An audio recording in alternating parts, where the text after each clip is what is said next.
नमस्कार. माझ्या यूट्यूब चॅनलमध्ये तुम्हा सर्वांचे खूप खूप स्वागत आहे. आजच्या व्हिडिओमध्ये आपण पाहणार आहोत वयस्क महिलांनी 8 मोठ्या चुकांपासून नेहमी सावध राहावे. तर कोणत्या आहेत त्या 8 चुका त्या आज आपण बघणार आहोत आणि त्यासाठी हा व्हिडिओ तुम्ही शेवटपर्यंत नक्की पहा. चला तर मग बघूयात. सुनंदाताईंना त्यांच्या आयुष्यात एक क्षण असा आला जो त्यांना आजही तसाच आठवतो. त्या दिवशी त्या नेहमीसारख्या स्वयंपाकघरातून चालत होत्या. घरात काही अडथळाही नव्हता, काही गडबडही नव्हती. अगदी नेहमीसारखं एक शांत दिवस. पण अचानक त्या थोड्याशा धडपडल्या. सुदैवाने त्या लगेच स्वतःला सावरू शकल्या. पण त्याच क्षणी त्यांच्या मनात खोलवर एक विचार उमटला. काय झालं असतं जर मी स्वतःला सावरू शकले नसते तर? खरंच पडले असते तर? हा प्रश्न त्यांच्या मनात खोलवर रुतून बसला. कारण संतुलन ढासळणे म्हणजे हातपाय अडखळणे नाही. त्याचा संबंध असतो आत्मविश्वासाशी, स्वावलंबनाशी आणि सर्वात महत्त्वाचे म्हणजे सुरक्षिततेशी. सुनंदा ताईसारख्या 60 ते 70 वयोगटातल्या अनेक महिलांनी एक गोष्ट समजून घेणे खूप गरजेचे आहे. डॉक्टरांचे म्हणणे आहे की 99% वयस्कर महिलांनी कधीतरी संतुलनाची अडचण येतेच. हा आकडा ऐकून सुनंदाताई थक्क झाल्या होत्या. पण दिलासा देणारी गोष्ट म्हणजे ही की अडचण फक्त वय वाढल्यामुळे येते असं नाही. यामागे आपल्या काही सवयी असतात ज्या आपण ओळखल्या तर आपल्याला त्यात सुधारणा करता येतात. सुनंदाताई म्हणतात की अशा काही मोठ्या चुका आहेत ज्या आपल्याला जाणवणारही नाहीत, पण त्या हळूहळू आपलं संतुलन, आत्मविश्वास आणि कधीकधी स्वातंत्र्यसुद्धा हिरावून घेतात. त्या चुका आपण रोज करतो. काहीतरी आपण आत्ताच करत असतो असं नाही. त्यांच्या आयुष्यातील 6वी चूक तर अशी होती ज्यामुळे त्या थेट जमिनीवर आपटल्या आणि त्यातून त्यांनी जो धडा घेतला तो आयुष्यभरासाठी लक्षात राहील. पण एक गोष्ट त्यांनी शिकवली, आपण एकटे नाही आणि अजून सगळे संपलेलेही नाही. काही गोष्टी, साध्या गोष्टी आजपासून सुरू केल्या तर आपण पुन्हा अधिक बळकट, स्थिर आणि सुरक्षित आपल्याला वाटू लागतं. त्याची पहिली चूक होती की चुकीचे बूट घालणे. जेव्हा संतुलनाचा विषय निघतो तेव्हा बहुतेक लोकांना लगेच व्यायाम किंवा औषध आठवतं. पण सुनंदाताईच्या लक्षात आलं की पायातले बूटही त्यामागचं एक मोठं कारण असू शकतात. कारण त्या प्रामाणिकपणे सांगतात, त्यांनी वर्षानुवर्ष एक प्रकारची चपला घातल्या, लहानशा, गोंडस आणि सहज घालता येणाऱ्या. त्यांना वाटायचं की या चपलामध्ये त्या आरामात आहे. पण एक दिवस घराजवळच्या पायवाटेवर चालताना त्या चपलेचा टोक एका उंचवलेल्या दगडाला अडकला आणि त्या जवळपास थेट गुलाबाच्या काठ्यात पडल्या असत्या. तो एक क्षण अपघात नव्हता, तो जाग आणणारा एक क्षण होता. वय वाढलं की पायाचा आकार बदलतो, तळव्याची चरबी कमी होते, कमानी सपाट होतात आणि पायाचे स्नायू लवकर प्रतिसाद देत नाहीत. आणि अशा वेळी जुने बूट धोकादायक ठरतात. कारण काय तर बूट म्हणजे फक्त पाय झाकण्यासाठी नसतात, ते आपल्या शरीराचा पाय असतात. आणि जो पाय कमकुवत असतो त्यावर उभं राहणं धोकादायकच असतं, नाही का? तर मग योग्य बूट म्हणजे काय? कोणत्या बुटाला योग्य बूट म्हणायचं? तर सुनंदाताई सांगतात, पहिले बूट घसरणार नाहीत असे हवेत. म्हणजे जे बूट घसरणार नाहीत, चालताना त्यांचं व्यवस्थित त्यातून चालता येईल असे बूट. म्हणजेच तळाशी झिजलेले किंवा गुळगुळीत, काहीही चालत नाही. दुसरं म्हणजे बुटात घोटा आणि पायाला योग्य आधार देणारी मजबूत रचना असावी. त्या बुटामध्ये पायाला आधार देण्यासाठी एक मजबूत अशी रचना असायला हवी. तिसरं म्हणजे बुटात थोडं सौम्य गादीसारखं कुशनिंग हवं. असं मेमरी फोम आणि किंवा मजबूत टाच असलेली, विशेषतः जर आपण टाईल किंवा कॉन्क्रीटसारख्या जमिनीवर जास्त चालत असू तर ही गरज अधिक महत्त्वाची आहे. आणि शेवटी बूट योग्य मापाचे हवेत. फार सैल असलेले बूट जितके अपायकारक तितकेच घट्ट बूटही अपायकारक आहेत. खूप जण म्हणतात की ऑर्थोपेडिक बूट घालायची, अगदी म्हाताऱ्या माणसासारखं दिसेल ना. पण सुनंदाताईंनी सांगितलं, आता बाजारातही सुंदर आणि आरामदायक पर्याय आहेत. आणि त्यांनी स्वतः एक सुंदर करड्या रंगाचे बूट घेतले, फुलाच्या नक्षीसह, दिसायलाही देखणे आणि पायात घालतात दिलासा देणारे. आता चप्पलाची गोष्ट, आधी त्या घरी नेहमी मऊ उबदार चप्पल वापरत असत. पण त्या चप्पलाच्या तळाला काहीही पकड नव्हती, अगदी निसरड्या. आणि एक दिवस कपडे उचलताना त्या जवळपास घसरल्याच होत्या. तेव्हा त्यांना खरी जाणीव झाली की या मऊ चपला किती धोकादायक असू शकतात. ही गोष्ट मला वाटते तुम्हा सर्वांच्याही लक्षात आली असत की त्या घसरणारी चप्पल आहे. तर त्या चप्पलेमुळं काय होईल की आपलं तोल जाईल. चप्पल घसरल्यामुळे आपण पडू शकतो आणि या वयामध्ये तोल सांभाळणं कठीण जातं. आणि म्हणून गुळगुळीत चप्पल आपण या वयात घालायलाच नको. तर चांगलं त्याला पकड असणारी चप्पल आपण घालायला हवी. त्यांच्या चालण्यात फरक जाणू लागला. त्या अधिक सरळ आता चालायला लागल्या, आत्मविश्वासाने पावलं टाकू लागल्या. आणि ज्या गालीच्या कोपऱ्यावर त्यापूर्वी वारंवार अडखळायच्या तिथे आता महिन्यापासून त्या एकदाही अडखळल्या नाहीत. काही लोकांना बूट किंवा चप्पल ही साधी गोष्ट वाटतं, पण वयाच्या 60 नंतर ही गोष्ट छोटीशी गोष्ट असत नाही. त्याचा फार मोठा फरक तुम्हाला दिसून येईल. केवळ तुमची सुरक्षित राहणे, आत्मविश्वासाने चालणे किंवा अगदी दिवस हॉस्पिटलमध्ये जातो का घरी किंवा एखाद्या वेळेला काय होतं की त्या चप्पलामुळे जे तुम्ही चप्पल व्यवस्थित घातली नाही तर त्यामुळे काय होईल की तुम्ही हॉस्पिटलमध्ये जातं की घरी जातो असं सुद्धा एवढा सुद्धा फरक त्या चप्पलामुळे पडू शकतो.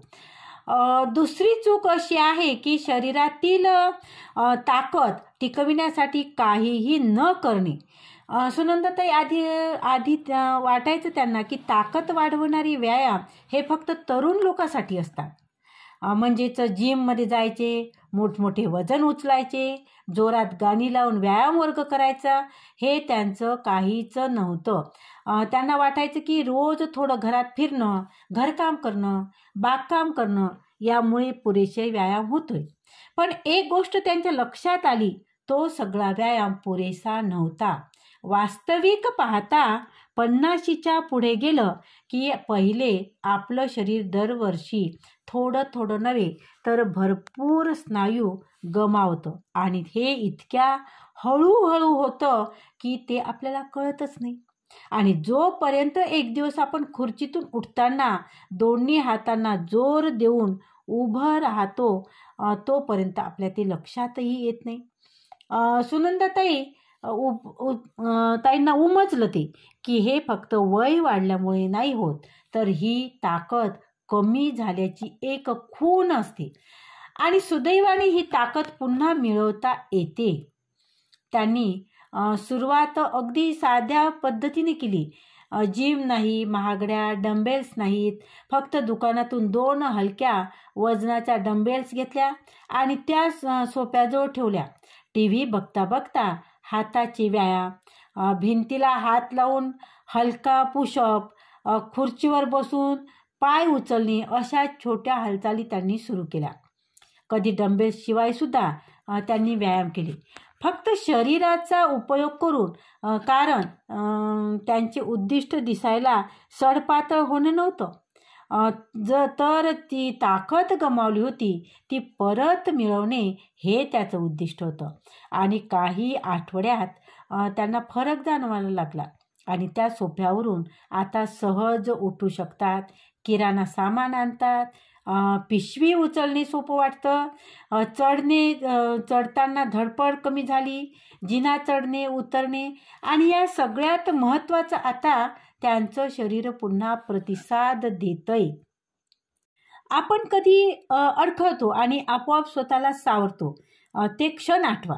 जर आपले पाय, पोटाचा भाग आणि शरीर मजबूत नसेल तर त्या क्षणी आपलं शरीर खालीच कोसळतं, पण ताकद असेल तर शरीर उभं राहतं, सावरतं. सुनंदाताई सांगतात, ताकद ही फक्त शरीराची नसते, ती मानसिक असते, भावनिक असते. जेव्हा स्वतःमध्ये ताकद वाटते तेव्हा आपण जिना टाळत नाही, उंच सखल रस्ते चुकवत नाही, आपण पुन्हा एखादा स्वातंत्र्याने जगायला आपण लागतो. आणि हो, हे सगळं करायला आठवड्यातून 3 वेळा फक्त 10 ते 15 मिनिट पुरेसे आहेत. अगदी पायजमामध्ये घरी TV बघता बघता हे करता येतं. दबाव नाही, फक्त छोटीशी प्रगती आहे. आणि ती प्रगती तुम्हाला फक्त पडण्यापासून वाचवत नाही, तर मनातील भीती, तुमच्या मनात जी भीती आहे ती भीतीसुद्धा ती घालवते. आता तिसरी चूक काय आहे तर ते बघू. डोळ्याच्या बदलामुळे दुर्लक्ष करणं. काहींना वाटतं की संतुलन आणि डोळ्याचा काय संबंध, पण डोळे आणि संतुलन याचं नातं खूप जवळचं असतं. जे लोक खूप कमी लोकांना हे माहीत असतं. सुरुवातीला सुनंदाताईला असंच वाटायचं, कदाचित अंधारात थोडी गडबड होते किंवा घरातले लाईट थोडा मंद आहे, काही गंभीर नाही आहे हे. पण एका रात्री त्या उठल्या आणि टॉयलेटला चालल्या. नवऱ्याला झोपेतून जाग येऊ नये म्हणून त्याने दिवा लावला नाही आणि हळूहळू चोर पावला करत त्या चालायला लागल्या. त्यांचा पाय एका गालिच्याच्या कोपऱ्यात अडकल्या आणि त्या जोरात जमिनीवर आपटल्या. काय झालं? गुडघ्यावर. आणि जवळपास आठवड्याभर त्या लंगडत होत्या. त्यांनी त्यातून एक महत्त्वाचा धडा घेतला. डोळे फक्त बघण्यासाठी नसतात, तर आपला मेंदू, आपली जागा, दिशा, उंची, पायऱ्या, सावल्या, अंतर हे सगळं डोळ्यावरच आधारित असतं, हे त्यांना समजलं. वय जसजसं वाढतं तसं आपली दृष्टीही बदलते, पण आपण त्या बदलाकडे दुर्लक्ष करतो. सुनंदाताईच्या आयुष्यातही काही बदल फार मोठे किंवा नाट्यमय वाटले नाहीत, पण त्याचा परिणाम खूप होता. विशेषतः चालताना, खोलीचा अंदाज घेताना किंवा पावलं टाकताना संतुलन राखल्यावर. खूप वेळा आपण पाय 1 इंच पुढे टाकतो किंवा तेवढाच कमी, आणि आपल्याला कळत नाही, आणि हे सगळं लक्षात येतं तेव्हा मात्र उशीर झालेला असतो. अनेक महिलांसारखं सुनंदाताईही जुन्याच नंबरचा चष्मा वापरत होत्या. तोही जवळपास 4 वर्ष त्यांना त्या चष्म्याला झाले होते.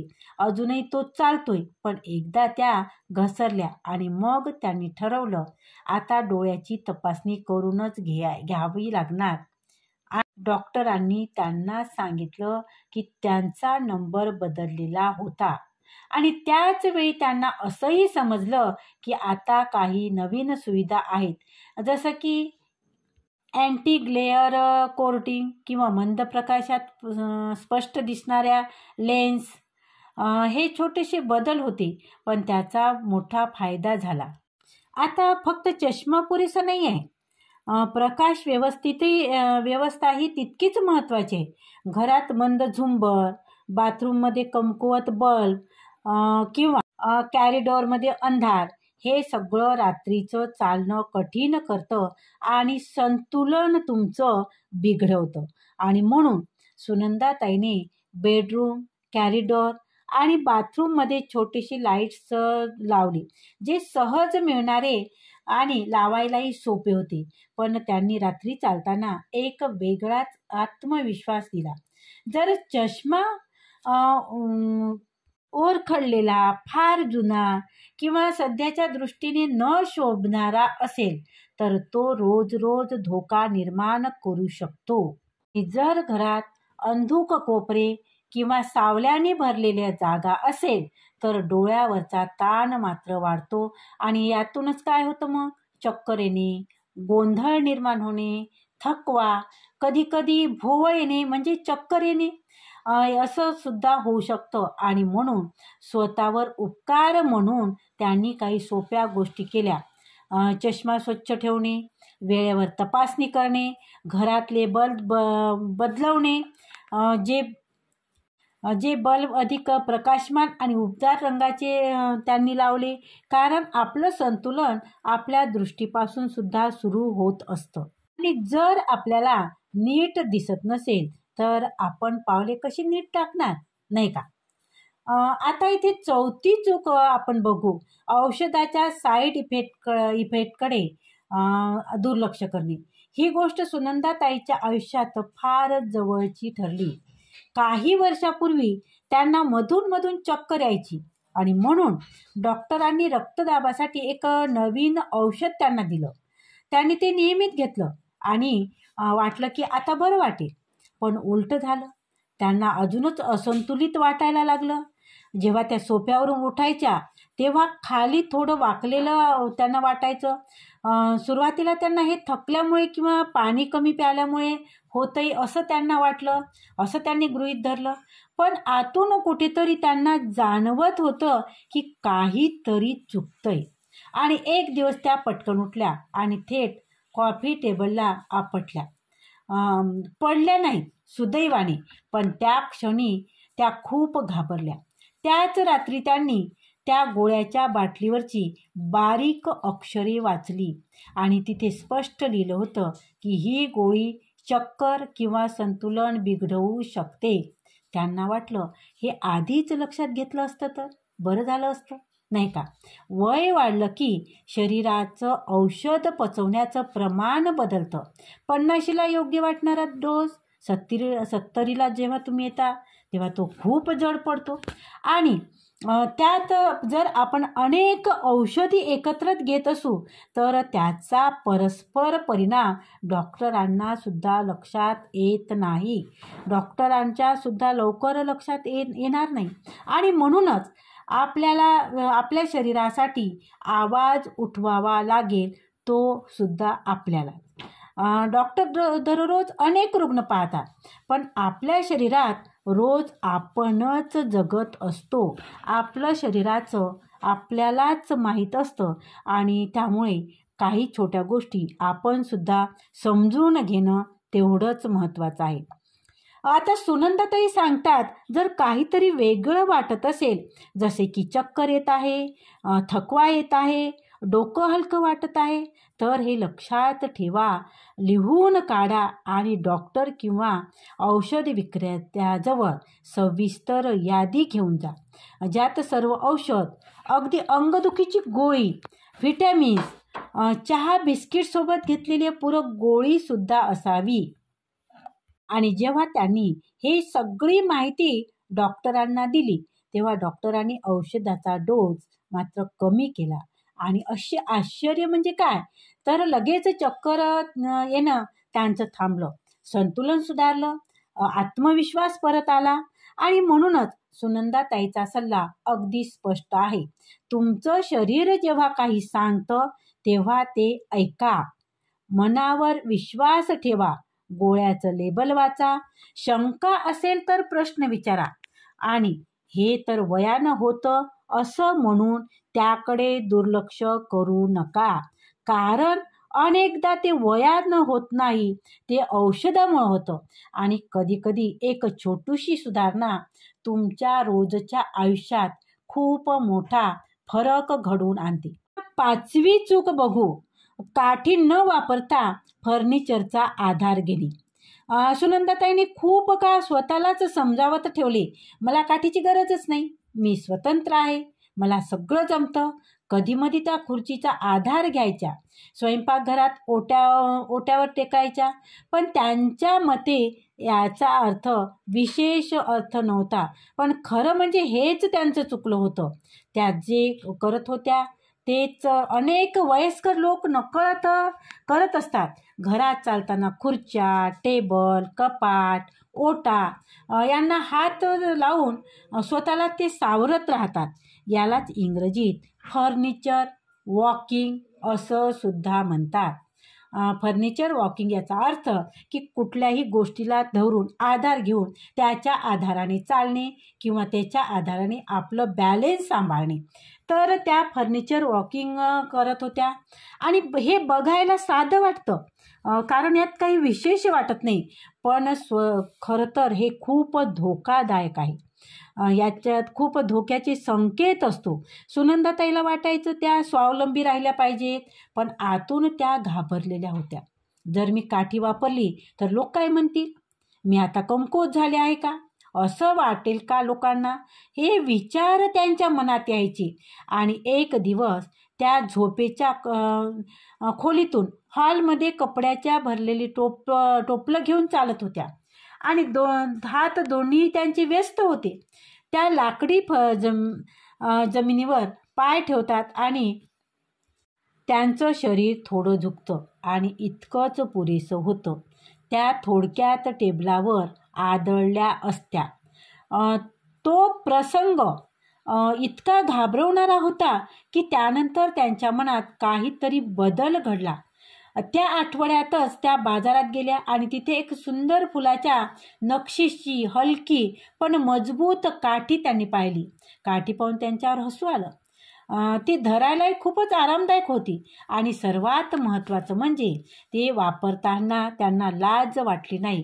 उलट त्यांच्या मनावरचं एक ओझं कमी झाल्यासारखं त्यांना वाटलं.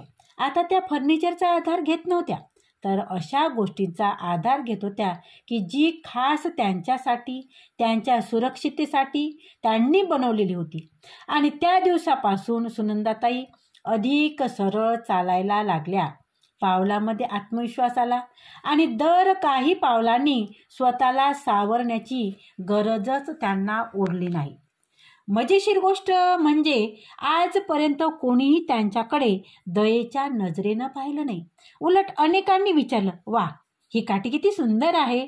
त्यांच्या मते काठी वापरणं म्हणजे हार मानणे नाही, तर तो एक शहाणपणाचा निर्णय आहे. तो तुमच्या सुरक्षिततेच्यासाठी आहे, तो तुमच्या स्वावलंबनाचा आहे आणि सर्वात महत्त्वाचं म्हणजे काय आहे, तर ते तुमच्या मनशांतीचा एक निर्णय आहे.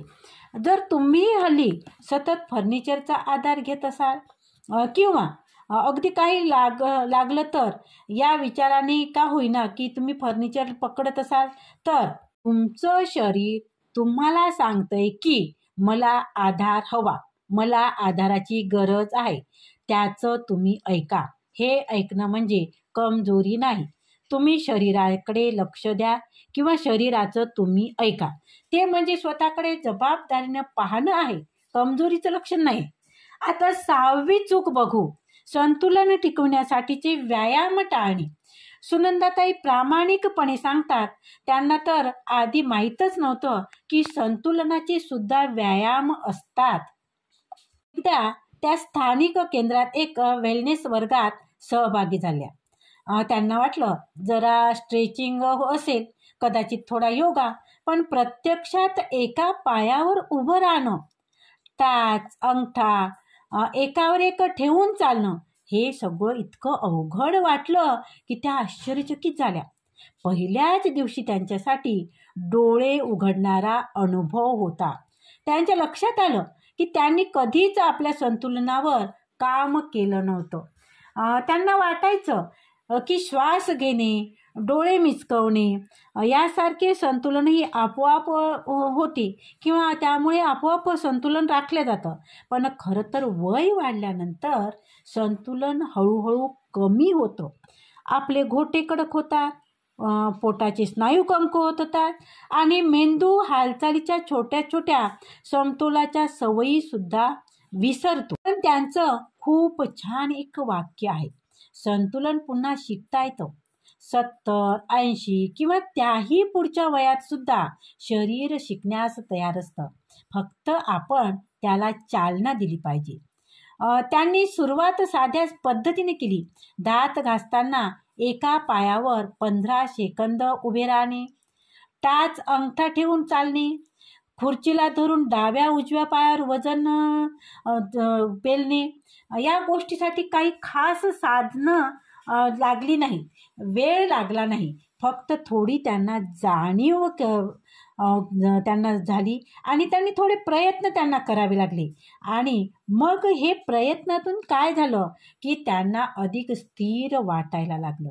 उभं राहताना आता सावरावं लागत नाही. पायऱ्यावरून उतरतानाही आता शंका वाटत नाही. खडबडीत रस्त्यावरून चालताना त्या पुन्हा निर्भय झाल्या आहेत. आणि आता सुनंदाताई सांगतात की एक दिवस सकाळी त्या स्वयंपाकघरात काही करत होत्या आणि अचानक त्यांना जाणवलं की त्या हळूच पावलांनी नाचत आहे.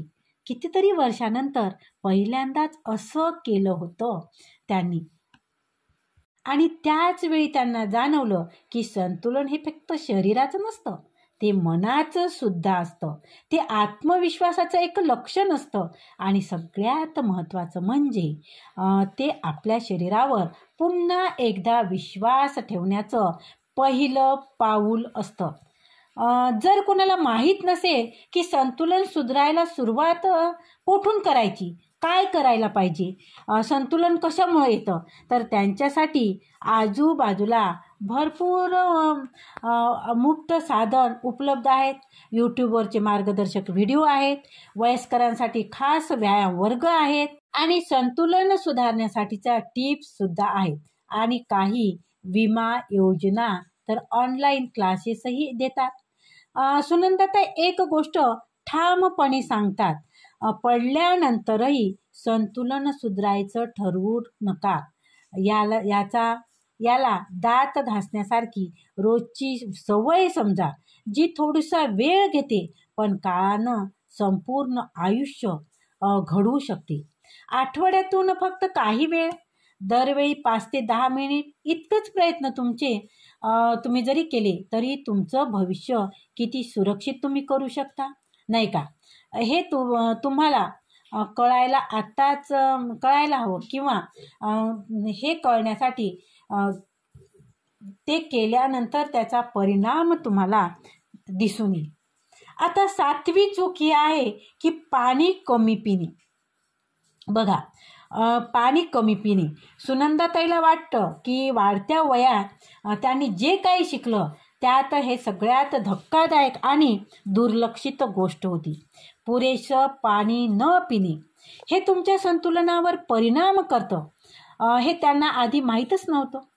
हलकंसं डिहायड्रेशन जे दिवसेंदिवस वाढत जातं आणि यातून चक्कर येणं, थकवा येणे, डोकं हलकं वाटणं आणि अचानक उभं राहिल्यावर सावरायला लागणं किंवा अचानक उभं राहिलं की हलकंसं चक्कर आल्यासारखं होणं, ही सगळी लक्षणं दिसतात आणि त्यातून पडण्याचा धोका सुद्धा वाढतो. खरं तर वयानुसार तहान लागण्याची भावना बदलत असते. शरीर पूर्वीसारखा आता इशारा देत नाही. त्यामुळे तहान लागली की नाही किंवा तहान लागली का हे शरीर आपल्याला सांगत नाही. याचा अर्थ शरीराला पाणी लागत नाही असं होत नाही. तुम्हाला जर तहानच लागली नाही, त्या तहान लागली नसल्यामुळे पाणीच प्यायचं नाही असं मात्र करायचं नाही. तहान जरी लागली नाही तरी पाणी हे तुमच्या शरीरासाठी खूप गरजेचं आहे. सुनंदाताई अनेक वर्ष स्वतःला ठीक समजत होत्या. सकाळी एक चहा, दुपारी कॉफी, रात्री जेवताना थोडंसं पाणी आणि मग एकदा त्यांनी लक्षात घेतलं, चहा, कॉफी, विशेषतः कॅफीन असलेले पदार्थ शरीराला डिहायड्रेट करतात. गणित केलं तर त्या फक्त 3-4 कप पाणी घेत होत्या, जे त्यांच्या वयासाठी खूपच कमी होतं आणि त्यातून सुरू झाले डोकेदुखी, दुपारनंतर थकवा आणि एकदा तर उभं राहिल्यानंतर त्यांना भिंतीला धरून उभं राहावं लागलं. तर त्यांना वाटायचं की हे सगळं वयानुसार आलंय किंवा वयानुसार घडतं. पण जेव्हा डॉक्टरांनी विचारलं की तुम्ही रोज किती पाणी पिता, त्यांच्याकडे त्याचं उत्तरच नव्हतं. त्याच दिवशी त्यांनी फ्रीजजवळ एक छोटं नोटपॅड ठेवलं. जसजसं पाणी प्यायला गेलं तसतसं त्या लिहून काढत आणि त्यांनी स्वतःसोबत ठरवलं की रोज 6 ते 8 ग्लास फक्त पाणी प्यायचं. चहा, कॉफी, सॉफ्ट ड्रिंक्स वेगळं. आणि काय आश्चर्य, काही दिवसातच फरक दिसू लागला. आता त्यांना ऊर्जा जास्त वाटायला लागली, झोप चांगली लागायला लागली, सांधे दुखायचे थांबले आणि सगळ्यात महत्त्वाचं म्हणजे चालताना संतुलन अधिक स्थिर वाटायला लागलं. त्यामुळे त्यांना त्यांचा आता सल्ला आहे, अगदी साधा आहे. पाणी अशा जागी ठेवा जिथे सतत दिसेल. बेडजवळ, आवडत्या खुर्चीजवळ, बाहेर जाताना बॅगेत, कधी कधी एखादी सुंदर बॉटल, त्यात लिंबाची फोड किंवा थोडीशी काकडी आणि पाणी प्यायला आवडायला लागतं. जर तुम्हाला साधं पाणी आवडत नसेल तर हर्बल चहा किंवा अगदी सूप पण चालतो. फक्त त्यात अतिरिक्त मीठ किंवा साखर टाळा. उद्दिष्ट एकच आहे की तुम्हाला जसं सोपं वाटेल तशा पद्धतीनं तुमचं शरीर हायड्रेट ठेवा.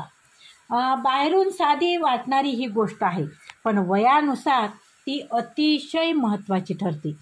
कारण काय, तर पाणी शरीरातल्या प्रत्येक यंत्रणेला आधार देत असतं. अगदी तुमचं संतुलन सांभाळणाऱ्या यंत्रणेलाही पुरेसं पाणी पिणे हे सगळ्यात सोपं, कमी खर्चिक आणि प्रभावी गोष्ट आहे, जी तुमचं पडण्यापासून रक्षण करू शकते. आता 8वी चूक काय आहे, तर अशा घरात राहणे जे पडण्यासाठी धोकादायक असते.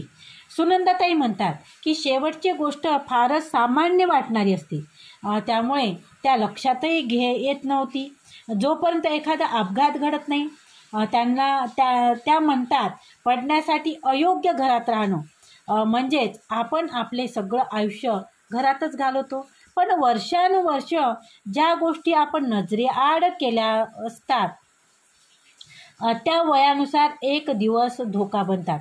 जसं 20 वर्षापासून असलेल्या गालिचा, कॉरिडॉरमधून जाणारी विजेची तार किंवा गॅरेजमधून स्वयंपाकघरात येताना असलेली थोडी उंच पायरी. आपल्याला वाटतं की माझं घर आहे, मला पाठ आहे, पण खरं काय आहे की शरीर बदललं आहे, हालचालीचे प्रमाण बदललंय आणि त्या ओळखीच्या जागा आता धोकादायक बनवू शकतात. एक दिवस सकाळची वेळ होती. सुनंदाताई कपड्याची टोपली दोन्ही हातात घेत हॉलमधून जात होत्या आणि पाय गालिच्याच्या कोपऱ्यात अडखळला आणि त्या पडल्या नाहीत, पण त्याचा घोटा वळला आणि त्या तिथेच खाली बसल्या. या लहानशा अपघातामुळे त्यांची सकाळची चाल जवळपास 2 आठवड्यासाठी बंद झाली होती. त्या म्हणतात हे फक्त एका गालिच्यामुळे झालं. अशा गालिच्यावरून मी 1000 वेळा चाललेली होती, पण त्या दिवशी त्याचं खरं रूप मला दिसलं. या प्रसंगानंतर त्यांनी एक मोठा निर्णय घेतला, आपलं घर पुन्हा नव्याने पाहायचं, पण यावेळी सुरक्षिततेच्या दृष्टीने.